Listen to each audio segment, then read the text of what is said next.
Ah, micro consoles.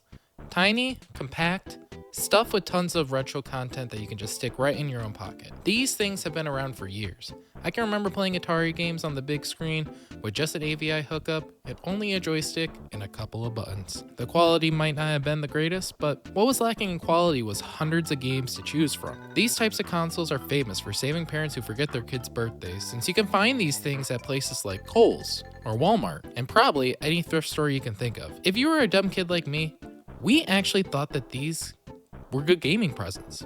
250 games all packed into one console. What a steal. Why even buy another console again? Well, that is simply because standards. Major gaming companies tend to shy away from the mini console concepts for monetary reasons. Everyone, let's tune into our large corporation mentality. You can't resell the same games repeatedly if you make them all available in an all-you-can-eat system. This was the general concept back in the day, and everyone was taken by surprise by Nintendo when they announced the NES Classic back in November of 2016. This mini console honed in the natural look of the original and was packed with 30 titles, mostly consisting of Nintendo games from the era. They also snuck in a few third-party titles as well. The success of the console was immediate, and units were flying off store shelves. I can remember walking into my old GameStop at the time, being shocked I couldn't just pick one up for myself. I didn't believe in the nostalgia factor that this product had. People that would never touch a modern video game were now scooping these things up by the gallon. Time was ticking. Retro gaming fever was high for the boomers. There was a limited time market for these consumers, and Nintendo knew it. So on September 29th, 2017, the SNES Classic was released. Similar in size to its predecessor, this console comes with 21 titles and several modest improvements.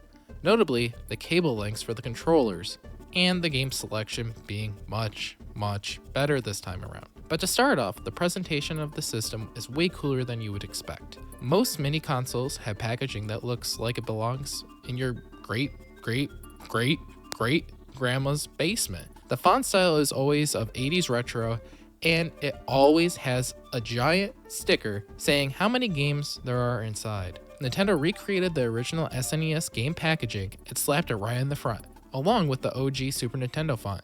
Instead of putting a giant number on the front, they chose to go for a sleeker look by only putting a few titles of the games on the front, then including every single game on the back.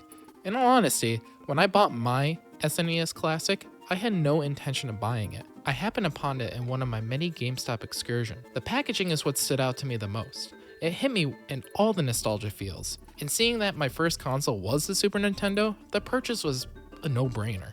To this day, I still carry around the box with me, even though it takes up space. It is a neat spectacle for the collection, and I appreciate the creativity that went into it.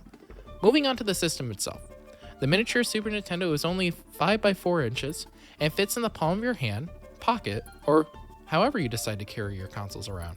What is shocking is that other dedicated handhelds are larger than this system, and I would argue that this system is way more pocket friendly. The outputs for the system are way better than the original AVI plugins and is up to date with HDMI ports, which makes playing the system much easier. Lastly, the controllers are identical to the original counterparts, making for a one-to-one experience while playing games. In terms of feel, booting up the console is great, with the power button acting the same as the original with the red color glow. The console is running a custom Linux-based operating system to emulate the games, including features that were on cartridges such as the Super FX chip that were on games such as Star Fox. Speaking of Star Fox, the lineup that is on the system is absolutely fire. Honestly, it puts any mini console up to this point to shame. Popular titles from Super Mario World to Donkey Kong Country, to lesser-known series such as F-Zero and Star Fox, to proper re-releases of titles such as Earthbound, all happening in 2017. This was incredible. On top of that, it comes with the never-before-released title Star Fox 2. Technically, it's not entirely just repeated games. Remember, we were still coming out of the Nintendo era of failure with the Wii U, and moving on into the Switch era where Virtual Console was no longer available. These are all sizable titles, with tons of potential playtime, which cannot be said about the last system. Sorry, Balloon Fight hype boys, it just doesn't cut it these days. Capcom, Square Enix, and Konami provided Mega Man, Final Fantasy, and Contra to add some third-party spice to the mix. All in all, the value provided in terms of game and emulation is better than any virtual console we have had to date. This mini console must be played with an original controller. It has to be played on a TV or monitor, and you can't even turn the system on with your controller. You must manually turn this on every single time. This is exactly what playing a Super Nintendo feels like, minus a couple features. There are filter choices for those who like classic CRT TV feel, or a pixel perfect experience for a more modern look. Save states are there, but they can only be used when you reset the system. You can't just pause the game, die, then restart again, like in Virtual Console. This is a positive feature for those old school, hardcore gamers who say games are just too easy these days. The user interface is sleek too, with menu selection having its own unique music and having a solid layout that does look like some other mini consoles, sticking to that kind of vibe. If you stop playing while on the menu screen after a few seconds, Mario will pop up, run around the screen, and select a game for you to play. This is the Nintendo charm that people expect, especially for retro type products. So, how do you sell 20-year-old games over and over again? Well, the answer is simple. Boomer gamers. This type of boomer is not your really old person. Nah, they still think the Wii just came out. These are your 35 to 40-year-olds just entering a midlife crisis.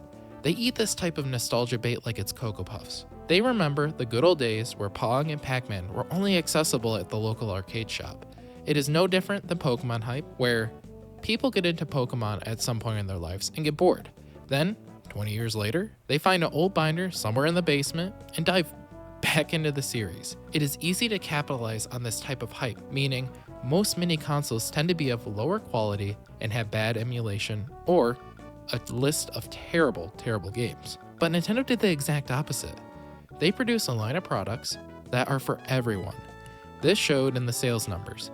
The SNES Classic sold over 4 million units, which may seem low in terms of console sales, but they were only manufactured for about 2 years. With all the success of the miniseries was bringing Nintendo, people wondered if there was ever going to be a Nintendo 64 or even a GameCube product in the future. These theories were all crushed on December 13th, 2018, when past Nintendo of North America president Reggie Fils-Aimé confirmed that both the NES and SNES Classic editions were not going to be restocked after 2018, and Nintendo has no further plans of producing any similar mini console version of its other home consoles in the future. Hey there, my basement dwelling gamers. Thank you for making it to the end of the video. You are really neat. If you are just wandering in and are new to the channel, I make some cool videos of video games and collecting, whatever I'm in the mood for. If you want to stay up to date with me, please consider hitting that subscribe button and pressing the notifications so you can know exactly when the next video drops. If you like today's video, why not just hit that like button so we can reach the hearts of more people, and of course, drop a comment down below. Alright friends, this is the Average Joe saying, have a great one wherever you are, and I'll see you all in the next video. Peace.